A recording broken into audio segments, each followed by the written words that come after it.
pledge of allegiance. Pledge allegiance to the flag of the United States of America and to the republic for which it stands, one nation, under God, indivisible, with liberty and justice for all. Susie, roll call. Councilmember Groves. Here. Councilmember Chambers. Here. Councilmember Salzweedl. Here. Councilmember Yankovic. Here. And Mayor DeVore. I'm here. For the consent agenda tonight, I'd like to add fire chief report under new business item A. Move the other two down. Fine with that change, I'll approve the agenda as presented. I'll support. Any other discussion or changes? Sue? Councilmember Groves. Yes. Mayor DeVore. Yes. Councilmember Salzweedl. Yes. Councilmember Yankovic. Yes. Councilmember Chambers. Yes. Citizen discussion for items not on the agenda. Old business item A, 1821 City Hall bond.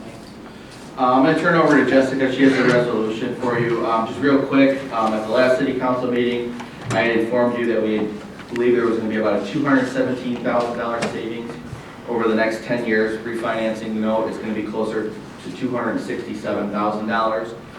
We got a better than anticipated interest rate when we went out for bid last week. So I'm going to turn this over to Jessica. She'll walk you through what needs to be done now. So.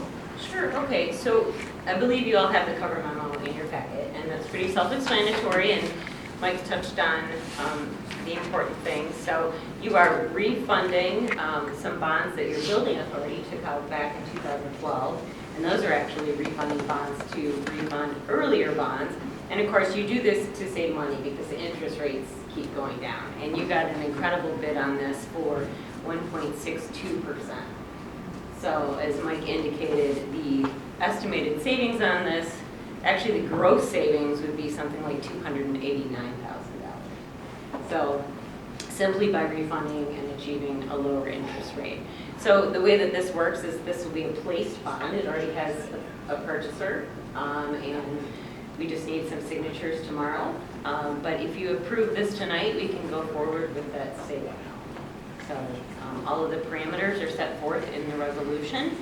Again, the thing that makes this one a little bit unique is that even though the original bonds were issued by your building authority, this will be the city issuing these bonds in order to pay off the lease between the building authority and the city itself. It's just a different way of achieving the same result.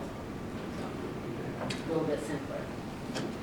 And that's a locked in at 1.26 That's correct. or 62.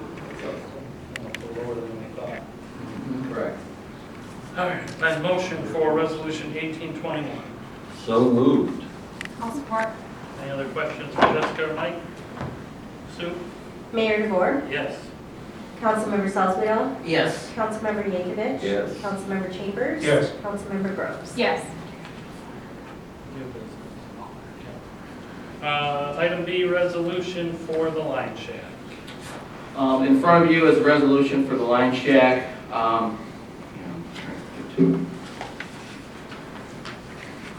October 11th, the City Council directed me to prepare a resolution to sit for inspection for the required 20 days to sell the former line shack property located at 115 Riverside Drive to VGR Investments, LLC.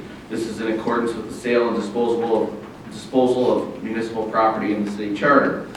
At the time of the City Council meeting, as of tonight, the 20-day period has passed. Attached in front of you is, it's been modified since when we submitted it on Friday, is Resolution 2021, which would approve sale of the property to VGR Investments for $100,000 pursuant to a quick claim deed.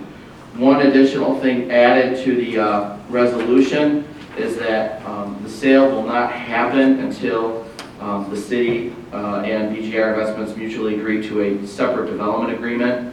And I'm in the process of working with Jessica to prepare that agreement and recommending the City Council approve Resolution 20-21 to sell 115 Riverside Drive to VGR Investments for $100,000 pursuant to a quitclaim deed.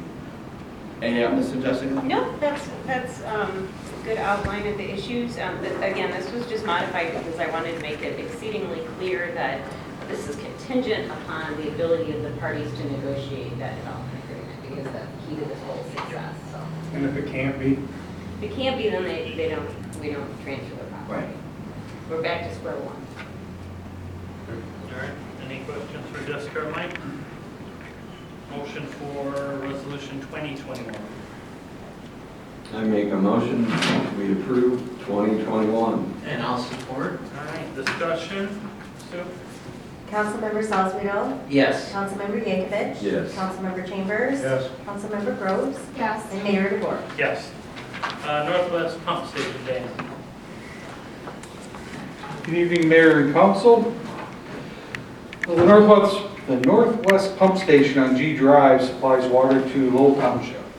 As the township has grown with new housing and commercial facilities, their water usage has grown as well, and today the existing pump station has difficulty keeping up with high demands of the township during the summer months, basically with many property owners are irrigating their lawns.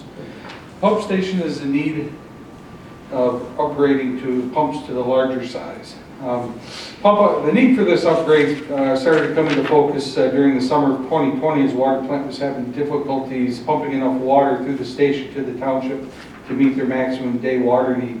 Well, we have 3 pumps at the station, each capable of producing 20 gallons per minute with output of 8.864 million gallons a day with all 3 running. The township's maximum day is 0.657. While we can meet that, Eagle requires us to meet with only 2 pumps, with the third as a redundancy or a backup in case one were to fail. So with 2 pumps, we don't meet the requirements. Going into budgeting this year, we realized that. We put it in our budget to get these replaced, and again, doubling the size from 200 gallons per minute each to 400. That would give us the capacity of 1.153 million gallons a day with 2 pumps. And that would meet the requirements for the township for hopefully a while to come. Unfortunately, as you're aware, in August, the state, Eagle, sent us an administrative consent order addressing the pump situation, and they have given us until May 31st to submit a permit to modify the station, and then November 30th to complete the upgrades. While the time frame they gave us was generous, and we appreciate it, unfortunately, we need to get this work done before summer of 2022 sets in, so we can keep up with the demand. And that's why we'd like to have all the work done by May 1st. The current pumps are Gold's pumps. These larger Gold's pumps specified for this in our station will fit in the same location with very similar flowing patterns, with minimal modifications necessary. Again, we contacted Gold's and they quoted us a cost of $15,660 each, for a total amount for all 3 pumps of $46,988.40. This would be to supply us with the pumps. We'll still need to find a company to install them for us in the station. There's a 7 to 9 week lead time to having these pumps delivered. So we're looking at hopefully getting them by late January, where everything keeps going according to plan. So it's our recommendation that we get these pumps purchased now. This is out of the water fund, Dan? Yes.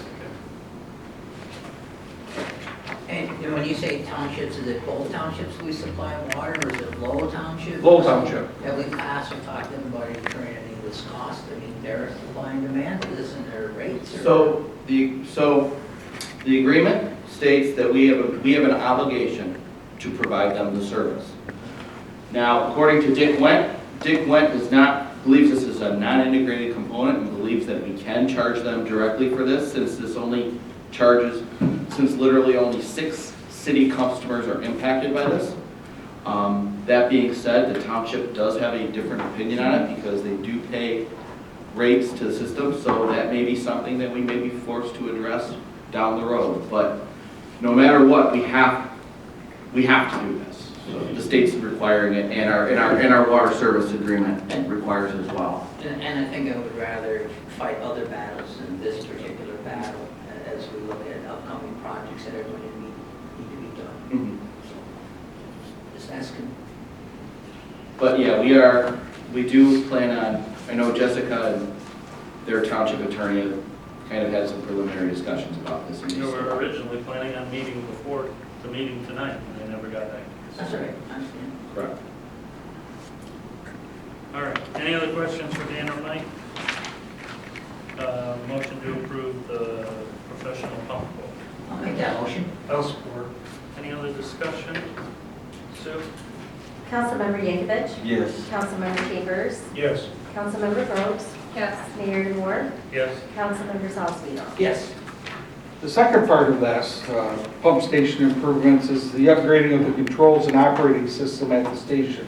This would include variable frequency drives and SCADA to allow us more efficient operation of the system to provide the water to the township. When we looked at fixing the station upright, this was included in our original our design thoughts when we did the budget. We've been in contact with RS Technical Services for a quote. They're the same company we used at the Northwest Station a few months ago, and they're also the company that upgraded our water treatment plant a few years back.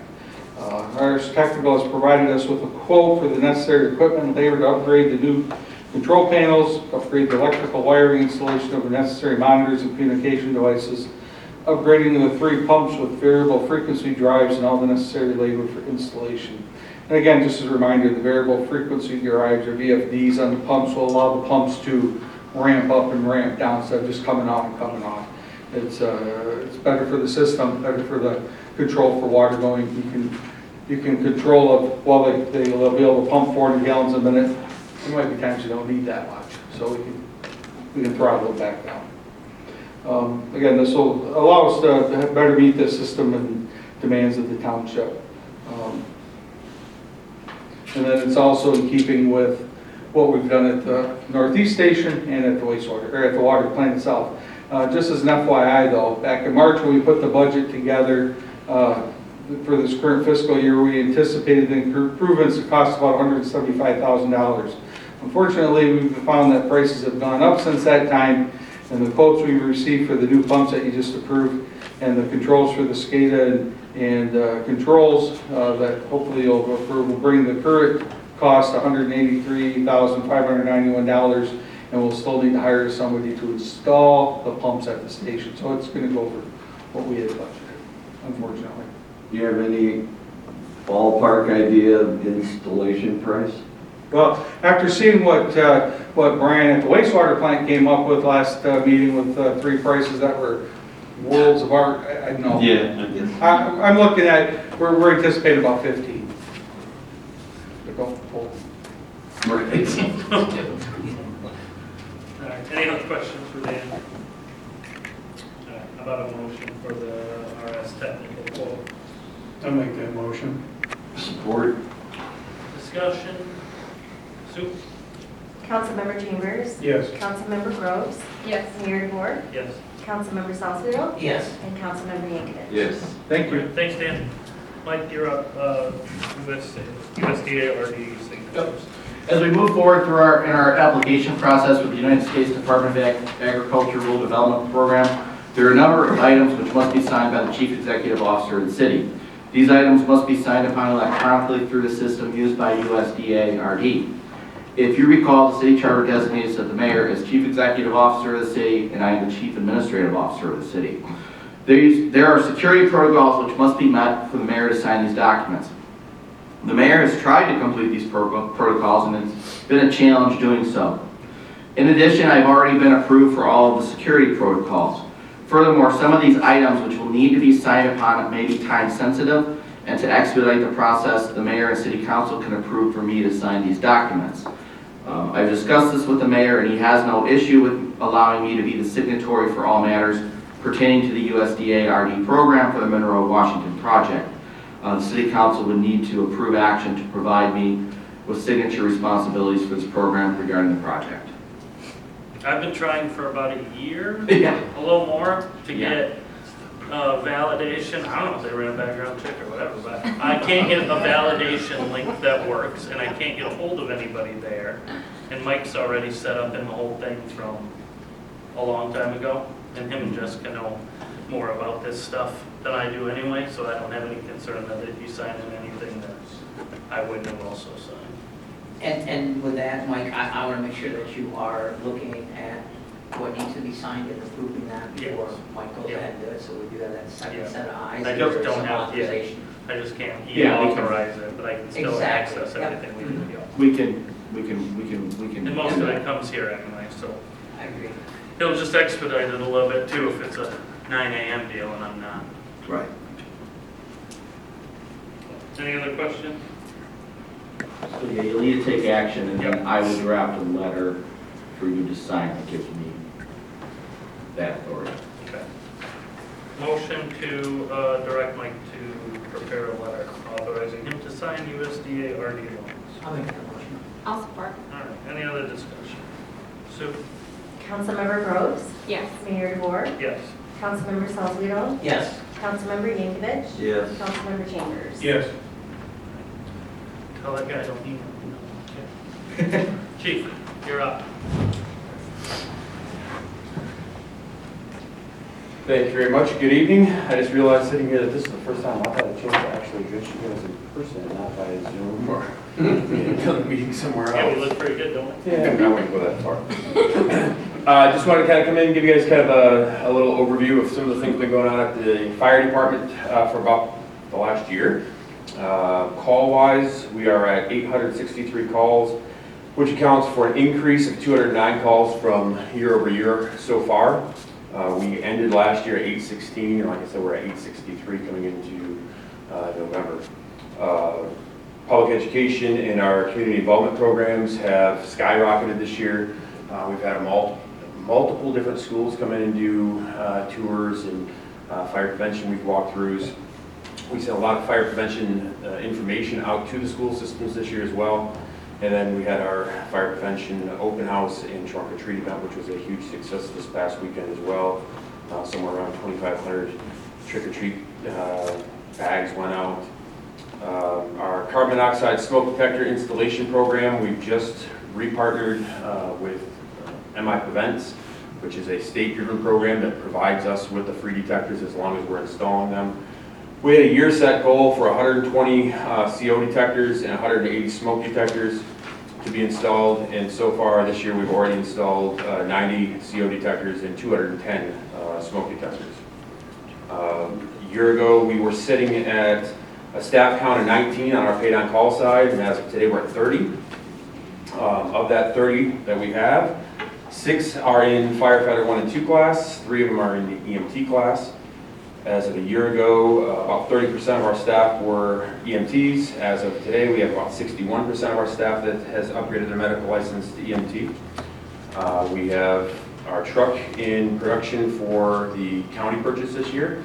We're expecting a delivery on that sometime around August. And we had one major building improvement this year, which was replacing our floors with epoxy floors that match our bay, and we just completed that last week with our staff providing the labor for ripping out all of the old flooring, which saved us about $4,500. Any questions? How is your staff? You 100% looking for people? Well, so we are in a pretty rare, odd situation right now where we're actually starting to build a waiting list. So I've got about 4 people on this waiting list right now. The complicated part with trying to hire anybody right now is the state only holds fire academies in October, starting in October. So if I were to hire anybody that doesn't have a fire certification right now, they'd be waiting for a year to get into the fire academy. All of the EMT courses that are out right now are all booked. So if I had an EMT course that came up, I could probably hire 1 or 2 at this point. But you know, our roster space is set at 30. But like I said, I don't like to turn people away.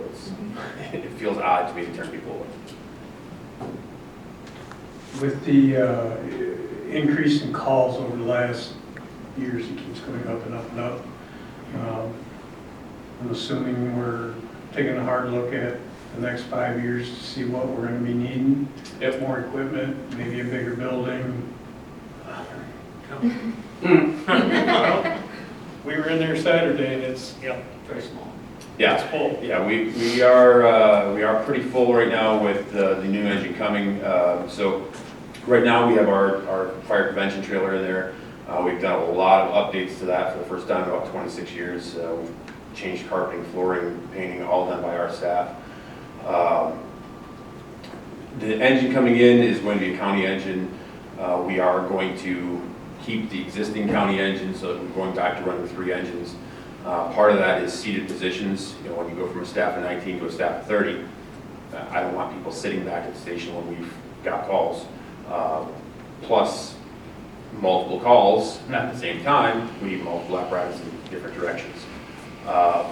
More than likely, what we're probably looking at the 5-year soft term here is our medic unit needs to be replaced, which is our light duty. We're going to switch to pickup trucks versus SUVs for some contamination protections for the staff. So when we've got our carcinogen covered turnout gear on at scenes, we can take it off, put it in the bed of a truck rather than the back of an SUV that we're sitting there putting that stuff back in. We did purchase the chief truck this year, which is a pickup truck for that exact purpose. When we do replace that truck, we're looking at keeping the existing medic unit as more of a weekend duty officer to kind of relieve some of the nighttime need to having people at the station. So we've got that truck out the door, regardless of where that door may be in the community. So yeah, there's definitely some growth going on. The townships are growing exponentially in housing developments. At some point, when we're going to have to look at additional building is beyond me at this point, but at some point we're probably going to be getting to that point. Mike, Marty, and Cliff, refresh my memory, did we not vote in that if there was a accident or something that was caused by a out-of-towner, that they could be billed? Yes. Yep, I was so wondering cost how recovery that ordinance. was coming along, and have we billed for a lot of that? Yep. So you guys passed cost recovery ordinance, I think it was November of last year, or October of last year, went into effect November of last year. And within a few weeks of you guys passing it, we were able to recover almost $4,000 from a semi-truck that ripped the fuel tank off the side of it going over a curb. To date, between the 3 municipalities, all 3 have passed the cost recovery ordinance, and we've collected about $10,000 in the ordinance. So some of that's went back to some of the building improvements and repairs and things. It's a nice little Yeah, nest it egg, is. like Yep, the I agree. salvage I fund. just didn't know how They we could use it for their equipment. I'll tell you what, I was down there for a retirement party Saturday and trunk or treat, and there is across the board just 100% buy-in from everybody. It's a Saturday night, and it's nice outside. These people are all there in costumes and happy, and they're working, and that place was packed with kids. They're an hour before, hour and a half before it even started, there was a waiting line outside, so it was pretty cool to see. Yeah, we were there from about 11 a.m. on Saturday until about 10 o'clock at night on Saturday, between setting up area and putting everything together. With our trunk or treat event and our open house, we did have a number of community sponsors. There was no, just like the showboat, there were no taxpayer dollars used for the open house. It was all community sponsors, local business that pitched together and helped us to put this thing together for the community. So It's pretty cool. anything else? Anything else for Shannon? You did a great job. Thank you. Thanks for Thank coming. you. All right, thanks for moving me in. Yep. All right. Where we at? Dan, you're up again. Cross connection control program. Good evening again. The Lowell, City of Lowell is required to have a cross-connection control program by ordinance and by the State of Michigan Safe Drinking Water Act. A cross-connection is a connection or arrangement of piping or appurtenances through which backflow of non-potable water can flow into the public drinking water supply. That's what the Safe Drinking Water Act says. We have had an inspection program to help oversee our system and keep it safe from these type of contaminations. For many years, this program has been run for us by HydroCorp out of Troy, Michigan. We wish to continue their services. Our program has been mostly directed towards commercial and industrial customers since its inception, with only minimal residential inspections. And that's quite common for many communities. HydroCorp schedules the appointments with the customers and performs the inspections on the site. They inspect the service, the backflow prevention devices at the locations. They review testing compliance and results and perform revisits of sites as necessary. And then each year they provide the necessary reporting documentation to the state for the city. And I've attached last year's report to the back of this presentation. HydroCorp has provided us with a quote to perform this commercial work again for a 2-year period, and their work would meet the requirements of our ordinance and the state.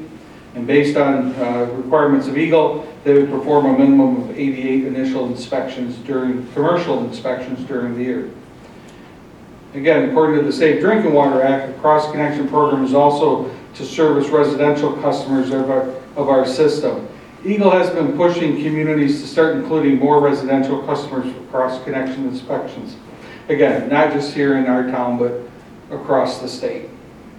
In the past, our residential program was very small with less than 25 units inspected, and I believe those locations were areas of known backflow devices.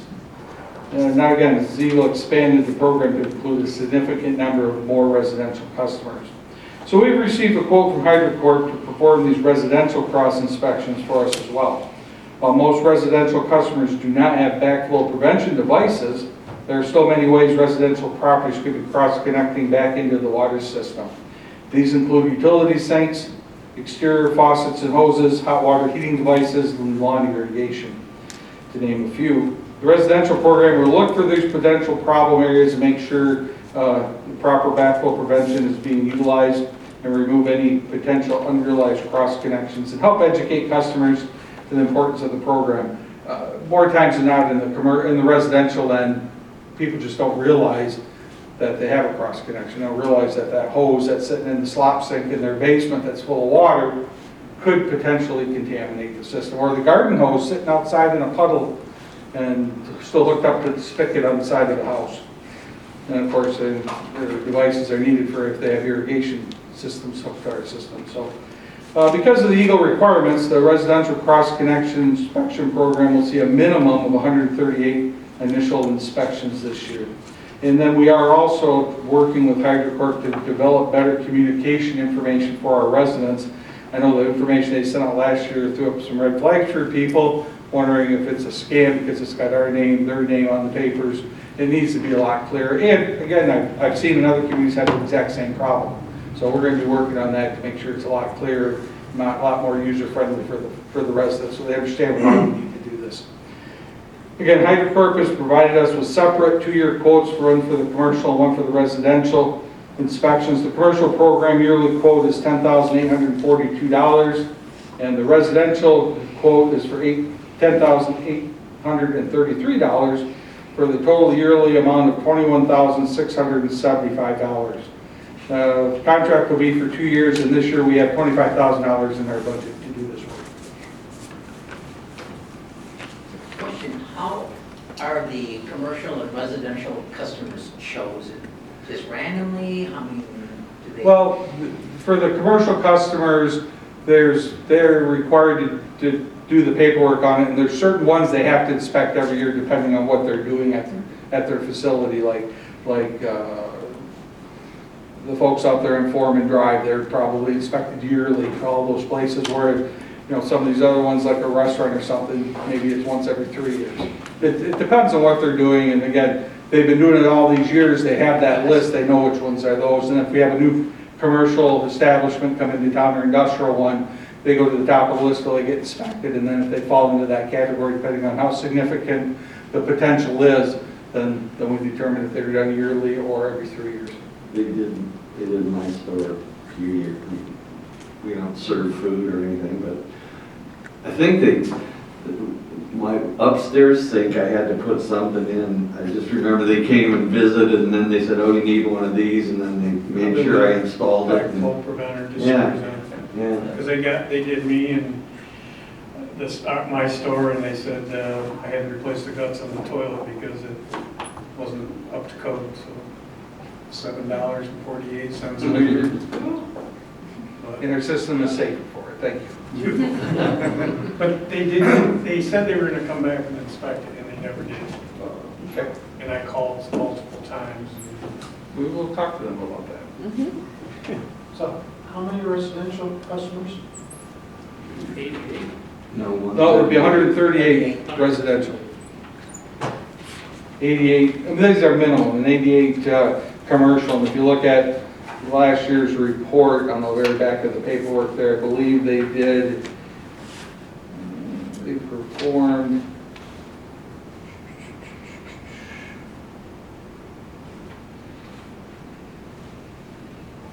100 207 inspections, I believe,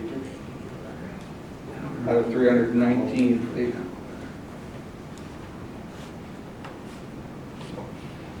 So they do their fair share of inspections for us. Most times residential would just be like your outside faucet's not having a backflow preventer on it. I think they go in. If you have a boiler heat system, they'll have a backflow preventer on that, or if you have irrigation system, they'll look at those too. But if you don't have any of that, just standard home, yeah, it's pretty simple. Again, it's more informational for the people to help them understand why we need to do this and what we're looking for than it is finding actual problems. All right, any other questions for Dan? Motion to approve the hydro report. So moved. Support. Any other questions? Sue? Mayor DeVore, Yes. Councilmember Salzweedl, Yes. Councilmember Yankovic, Yes. Councilmember Chambers, Yes. Councilmember Groves. Yes. All you. right, Dan, One more. Treatment car, treatment. Okay, in the current year budget, we anticipated replacing the staff car used by the water plant with a new vehicle. The current vehicle is the 2010 Chevy Impala with about 140,000 miles on it. It's an old police cruiser, and the vehicle body is rusting, and according to the folks that drive it, the last time it was placed on the hoist for maintenance, the lifting arms started to crush the frame in points. So it's in need of replacement. Water plant personnel use this vehicle to travel around the city for water sampling, to pick up parts for the water plant, to travel to either Grand Rapids or Lansing to get related work needs or deliver things to the state or things of that nature. They also use, if the current vehicle was reliable, they'd use it to attend conferences and other training sessions. And now with COVID hopefully getting further behind us, we see more and more opportunities for training for our personnel. Again, with the vehicle used mostly for short daily travels, we considered replacing this with an electric vehicle. We priced out the Chevy Volt through the State of Michigan My Deal program and can obtain the vehicle for $31,791, and we budgeted $35,000 to replace this vehicle. The trend is moving towards electric vehicles in the very, very near future.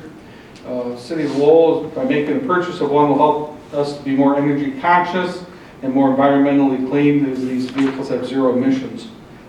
With gasoline costs at $3 a gallon and rising, with no change in the foreseeable future, the cost to operate a standard combustible engine vehicle will stay high in comparison to utilizing an electric vehicle. According to automotive experts, the cost to fully charge a Chevy Volt overnight is about $8. Chevy Volt takes about 7 hours to fully charge and has a range of about 240 miles. And in my opinion, that's the drawback with these compared to a vehicle that get over 300 miles and you can fill them up in less than 5 minutes. It takes some time, but with the use that we use with this vehicle, I feel pretty confident that it'll do very well for us in Grand Rapids, Lansing, Detroit area if we have to go that far.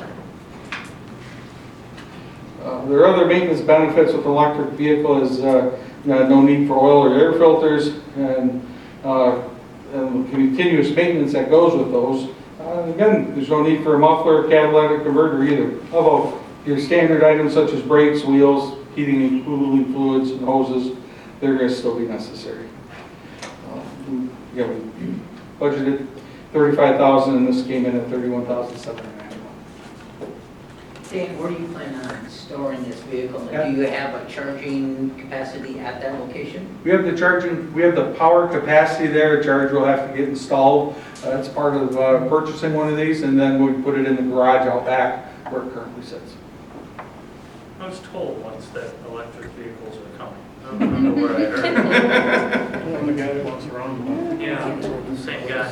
Brakes are gonna last a lot longer. All right, any other questions for Dan? Motion to approve the purchase of. I want to make Chevy. that motion. All right. Motion and a second. Any other discussion? Sue?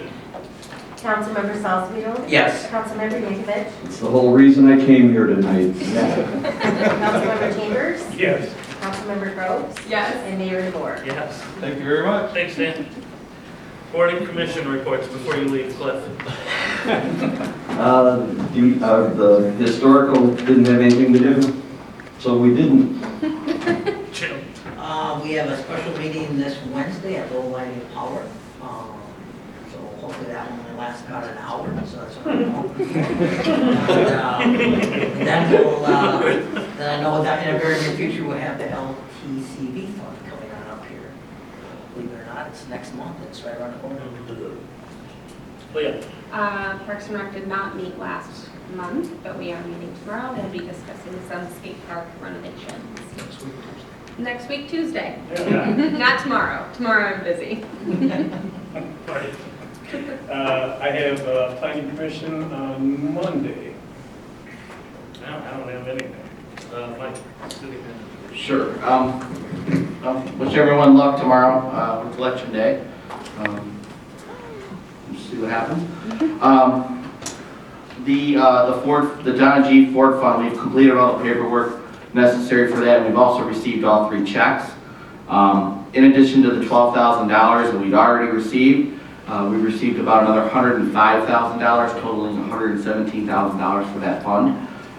So that is sitting in a designated contribution account that we have, and I know one of the first things we're looking at is putting bridge box in the downtown, so that's the first project we're looking at doing with that. I mentioned at the last council meeting a discussion, I looked into a matter pertaining to street performers. We researched this a little bit more. As I told you at the last time, our insurance company wanted some sort of a waiver form. After city attorney looked at it, in these instances, if there was any type of liability issue, we're already protected by governmental immunity, unless we did something very negligent. Let's just say like we had a 2-inch sidewalk that we ignored or something, someone cracked and someone fell and got injured. That would probably be the only situation where it might happen, but being that after looking, there's concerns that any type of waiver form like this might be a First Amendment violation, so unless you're inclined to pursue this any further with a waiver, I think it's probably better to just stay away from it. So, you know, as I stated at the last meeting, it's, you know, as long as they're in compliance with our noise ordinances and so forth, and you're more welcome to have them. There's a. So like we'll only go if there's a complaint about that street performer? Or... Well, yeah, if you had a lot, you know, if you had an amplified sound over 100 feet, or if they were doing it like at 10 o'clock at night, I mean, that would really be the only. It's maybe not appropriate. Well, that's tough because of First Amendment, Yeah, so you got to be careful about that. So, but yeah, basically. So, if you're not aware, last week the State House approved a bill pertaining to short-term rentals, basically restricting and taking away local control on being able to handle these matters. We do have a short-term rental ordinance. If this bill was to become in law, it basically doesn't exist.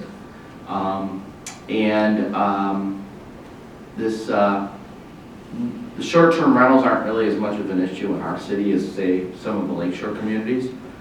That's to be where it's really been a problem. But it's an issue, local control. It's the state of Michigan continuing to take away local control.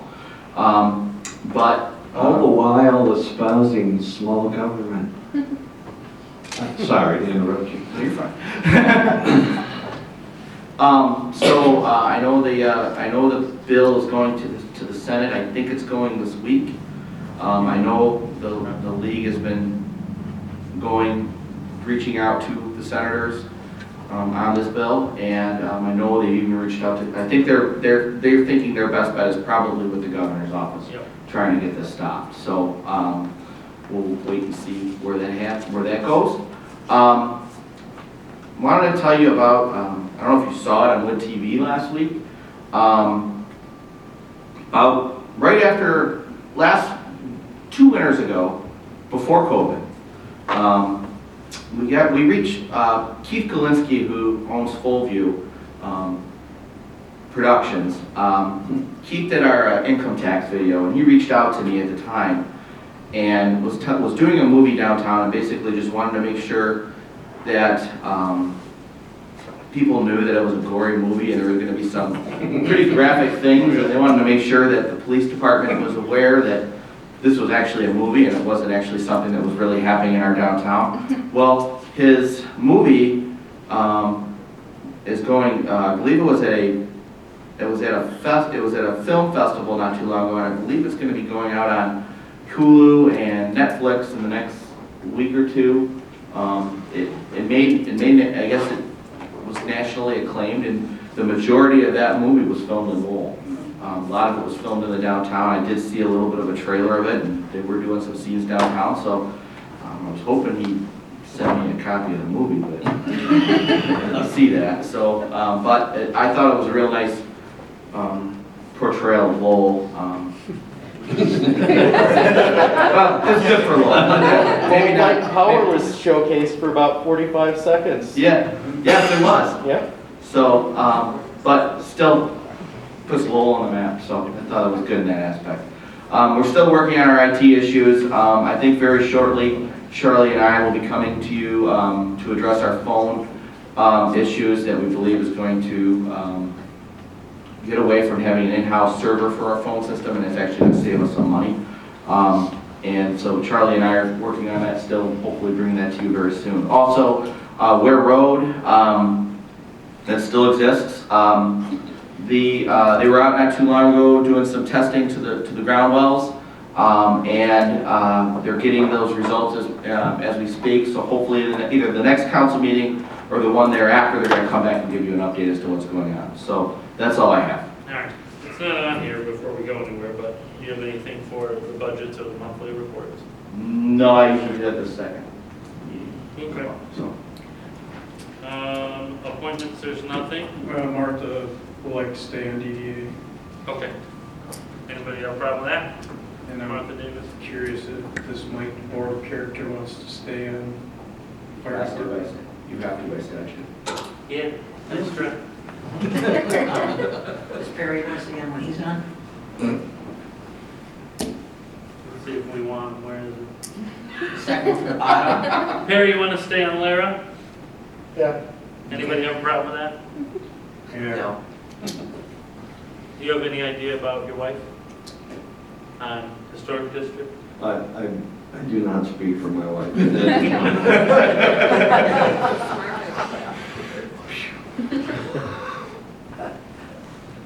All right, anybody have any problems with those ones? Me, Perry? Would you say and Marco, right? Yeah. Okay. No? Okay, council comments, Leah. Vote tomorrow. That's it. Martin? I'd like to thank Perry for parking in his spot, made him walk. Thank you. We know he's getting his exercise. Good luck to everybody running tomorrow. That's it. You all right? No, I told him. All right, Cliff? Nothing. Jim? I'm good. I'm good too. Jim again? Now look for a motion to adjourn at 8:43, 47, 7:43. Motion? I'm seeing it. Vote for Jim, folks. He's ahead of his time.